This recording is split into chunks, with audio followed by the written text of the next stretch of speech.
Hey there, I'm Jody Vance. And I'm George Affleck. And this is... UnSpun.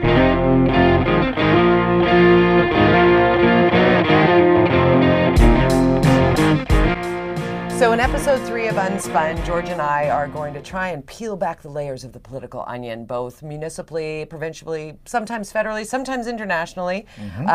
No shortage of things to talk about. It's been a nutty week. And we've decided to not do 3 topics in 3 minutes. We've decided to do 3 topics in the entire... You're too chatty. I am. It's me. I'm always very efficient. If you believe that, anyway. You should believe George, because you do have a unique perspective, having been in politics for many years. Yep. I'm dying to get your take on our first topic, and that is what we've been seeing happening in the BC legislature. Of course, we've been talking about this in our prior 2 episodes of UnSpun, but it's gotten juicier, dare I say meatier, as of Monday, when the Plecas report, the Speaker of the House at the BC legislature, put forward the 76-page report. Yeah, with a 5-inch binder of evidence. And I got a lot of trouble tweeting out saying things like, wow, that came out of nowhere, as far as the information was like crazy. It named certain people in it that perhaps may not be happy about being named. And isn't that unusual? Yes, I mean, I asked a couple of reporters, and they said it was highly unusual to see names that were not directly involved, that may have just been in the room at some time and they were named. And sometimes, usually you either blank it out or you put a gray over it, or you just do the initials. But in this case, there were 2 lawyers named and the assistant to one of the people that's being charged, or investigated. And they could be collateral damage, which puts perhaps them in a position to maybe bring legal action against the government, which ultimately costs us money if that happens. Yeah, and that's always my concern, and having been in government and been around, dealt with issues of firing staff, you have this whole process you go through. But from what I understand, there's this whole ability for the legislature, this group, and to actually be to do this without repercussions. There are examples of it, but there are also some examples where there are repercussions. So whether or not they will pursue those, we'll see, or whether or not the 2 people being investigated, we'll see what happens. This is an incredibly large ball of wax, and as we're recording this podcast and video cast that you're watching likely on the Orca.ca, or perhaps you're following George at George_Affleck or at Jody Vance, or even at UnSpun Podcast, which is our Twitter handle as well, where you can interact with us, give us your opinions on these things. Today they were all the leaders were all That's speaking. Right. And That's they're right. all. What was interesting about this from a spin point of view was there was so much silence. I've never seen politicians so quiet for a couple of days. Monday, Tuesday, they Wednesday. Really, a couple spoke, and they were probably not really supposed to. But the leaders didn't come out till today, and each of them had a completely different take on it. Let's go through those, just for the sake of people who are too busy to be tuned in at all times as to what the leader. Should we start with John Horgan because he's the premier? Well, Horgan's basically saying, pointing the finger at the Liberals. Right. Weaver's pointing it at both of them. He's trying to call a little bit. He said, "I'm trying to call a truce here between the parties so that we can clean house." But then he was asked... Wilkinson, yeah. Sorry, did I say... Wilkinson was like that. That's what Wilkinson and Weaver's going, "You're all evil." Right. Andrew Weaver has a very specific, this is just not on. Well, this cannot happen in a anybody disagrees with that, if it's all turns out to be true, which is, but he seems mad about it. He jumps on these bandwagons and passionate, let's call it. Yeah, and sometimes it drives me a bit crazy because it's the opposite of what he might have done previously in a vote, for example, recently. So this thing has repercussions on so many levels, and I think that we're all worried about it. But what's interesting, I also tried to look around, and maybe if anybody's watching or listening can find out for me. I'm going to continue to research. I can't find a legislature in Canada that doesn't have transparency, which is what the call is now. More transparency, more transparency. That's what I want. As far as I've seen, this is quite common in the parliamentary system, that the legislatures and at the parliament in Ottawa, if there's no requirement for it that I have seen. I'll keep looking, and if anybody else can send us some notes or something that shows that there's complete transparency. But in Alberta, so far I've seen nothing there that provides that kind of transparency that we're asking for. And this is quite surprising. Having been elected and where you have this process of transparency that you're required to do, It's not the same for unelected quite often, so they don't have to have that transparency. And so what is now being asked for at the legislature in this office is to have complete transparency in real time. And I'm not sure if there's any precedent for that and whether it's even possible. But from a taxpayer's, from a citizen, from a voter's perspective, that should be a no-brainer. Like, that should already be in place. Of course, at the root of this is Clerk Craig James and Sergeant-at-Arms Gary Lenz, who back in November were frog-walked out of the legislature by police. And then it took literally until this past Monday to understand what those allegations even were. Right. They released a statement saying, we didn't even know about this until the public knew about this, and that's flawed. And they're saying they're untrue allegations. Yes, they're denying it. And Plecas went from this, what people were some people describing as, this is crazy. What is this guy doing? He's out of control. And he's got to go. He's got to be he's got to be kicked out of office. All these things. And now suddenly he's a hero. Today he's a hero. And what I find interesting is how quickly things can change. And this week we've certainly seen that in the States with MAGA Hat kid, who went from the devil to now there's being on the Today Show, and he's got this PR company, and now people are saying, well, no, he actually isn't, and you go, oh my God. So we don't know. The story unfolds while you're listening to this right now, something might have broken, but if it does, we'll be back at this table to unspin it here on Unspun. Let's get to our next topics of the day, and I want to get to actually 3 or 4 topics with regard to City Hall, which you're very familiar with, specifically Vancouver City Hall, and Mayor Kennedy Stewart with his new discretionary fund proposal, which comes at is it ill-timed? Yeah, let's spend a whole bunch more money on staff and for politicians. That's great timing. Let's just earmark some money, because there's not even specifics as to what they'd be spent on. This motion is bizarre to me. Currently, there's a $6,000 discretionary fund for each councillor. So there's 10 councillors. This was a new initiative from about 3 years ago that they introduced. I used that money when I was in office. I used it for research. I wrote 47 motions over my 7 years, and a lot of those require a ton of research before you actually present them. So I used I never used up all my $6,000 per year, but they want to now, the mayor is asking to increase it to $30,000 per councillor, and I don't know what exactly you would be using this money for. 4 times more? Yeah, and I don't see any, if you're going to cut the communications department that went from 6 to 42 under vision, if you can cut $500,000 out of that, maybe let's talk. But I don't see that happening. There's no offer on the table of where this is going to come from in the budget. And with property taxes and whatnot going up again, and this is yet another budget expense. to $1.5 billion.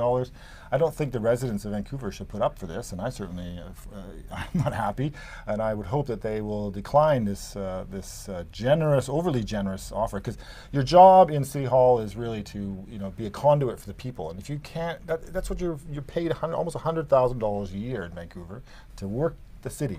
Right. And it's not impossible to do that and have represent the people properly. You don't need all this staffing, and I'm worried that those staff will end up being more spin machines, more PR companies getting hired, more people trying to massage the message so that these councillors or these group of councillors can put together the strategy that, it just becomes a PR war. Let me give you one that I think you're on the same page with Mayor Stewart, and that is how we get to and from UBC 20 years from now, or sooner, we hope. Yes, the Skytrain plan now that UBC came out in the last week, aggressively saying they want Skytrain to go all the way from Arbutus right to UBC. Because at first, when it was first approved, it was, okay, we're going to do Skytrain to Arbutus. And anybody who's familiar with that part of town, that doesn't get you anywhere near UBC. And in fact, that would be a bottleneck for buses to get from there to the university. Yeah, you're just moving the problem that's like commercial right now over to Arbutus. And so I think it's a good idea. It's going to add a couple of years of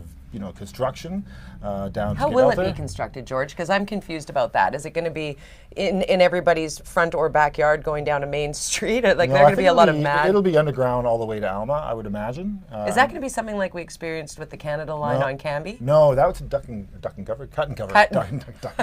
cut and cover, where they dig a hole. Duck and cover is what they'd do if they had to do that again. Yeah, that's what the businesses did that. So they dig up and put the track underneath and do kind of a tunnel. So this is actually digging, boring all the way through. I would imagine at Alma they'll come up, be above ground out to UBC.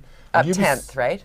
Yeah, along 10th, which becomes University Boulevard. And that has a big boulevard down the center of it, out at the University Golf Course. That's right, there. so you have good but traction. UBC wants it to loop around, either Marine Drive, either way, northwest or southwest. They're talking about 2 stations, and they want to loop it around and come back. Potentially, if you look at the Jericho lands. But this whole issue of the Skytrains and train systems is a regional issue, obviously, and we'll see how the other mayors and everybody feel about this. It's a lot more money, right? Because it has to go to the mayor's council. This will fall on the same table as the tunnel bridge in. But I'm pretty sure Richmond, quid right? pro quo with Kennedy Stewart supporting Doug McCallum's change in now quid pro quo. He'll support Kennedy, and they'll get what they want because those two cities control. Is quid pro quo another way of saying I scratched yours? Yeah. So it's a fancy way. It's a fancy word today. way.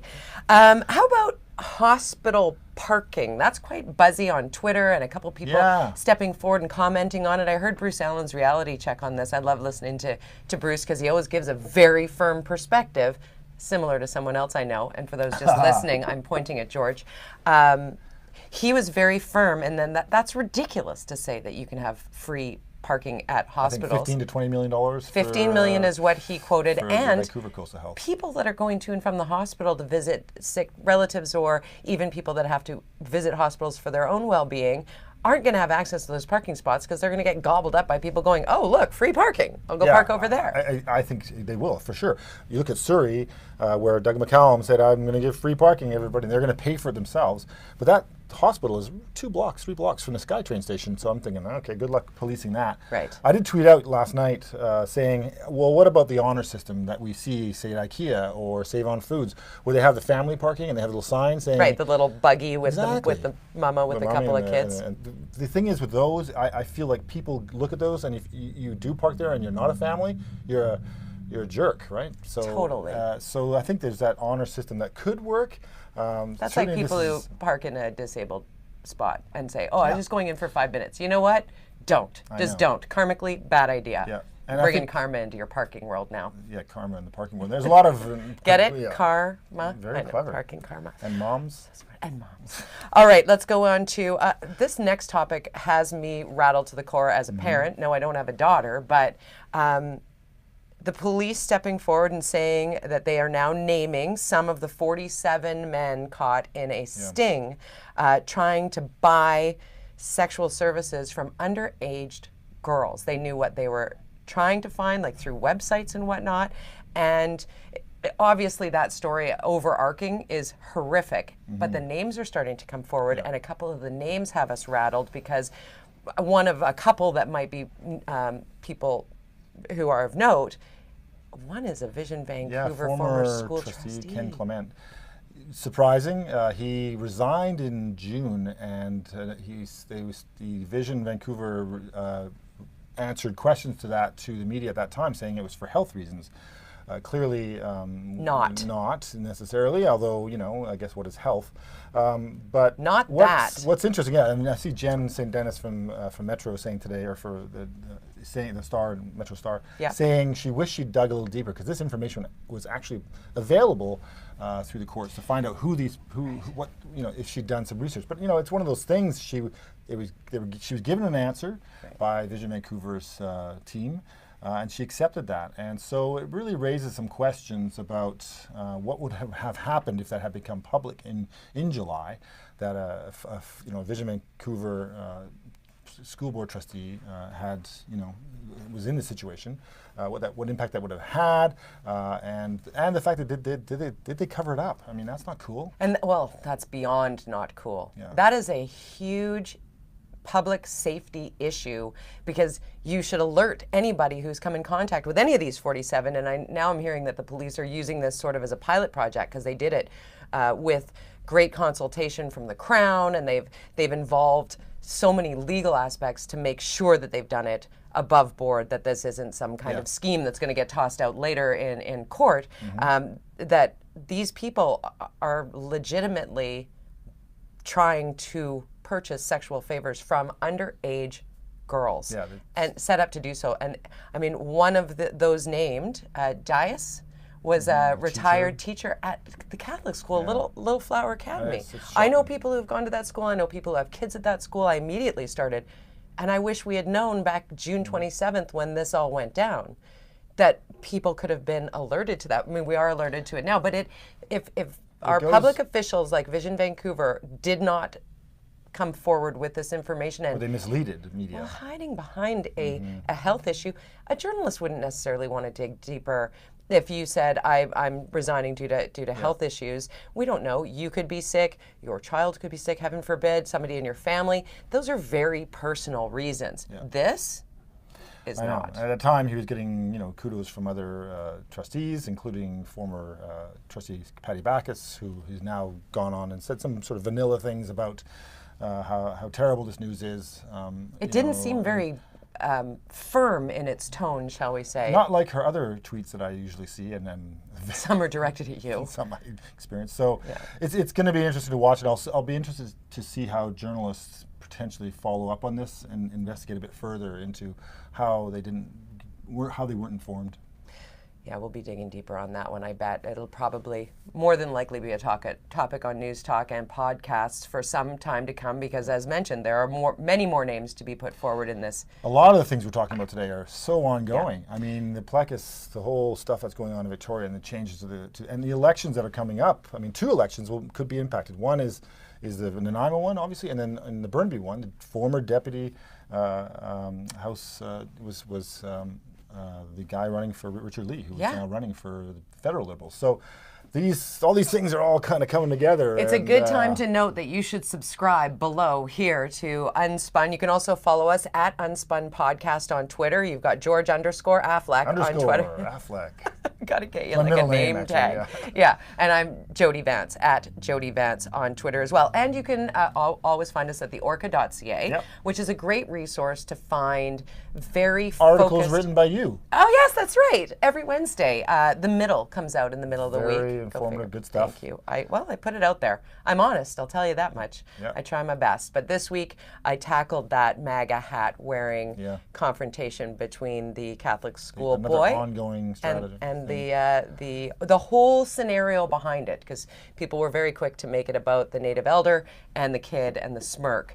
But it's a bigger issue, and my middle has less to do with those people there and more to do with the people that might have been there who didn't stand up. So have a read. Tune in, read up, respond. www, all those things. You don't say www anymore.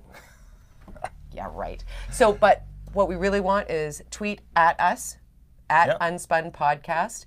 Let us know your thoughts. If it's a mean tweet, we might read it here. If it's a nice tweet, we might read it here. Yeah. But tell your friends, because you can find us right here on UnSpun. Thanks, everybody.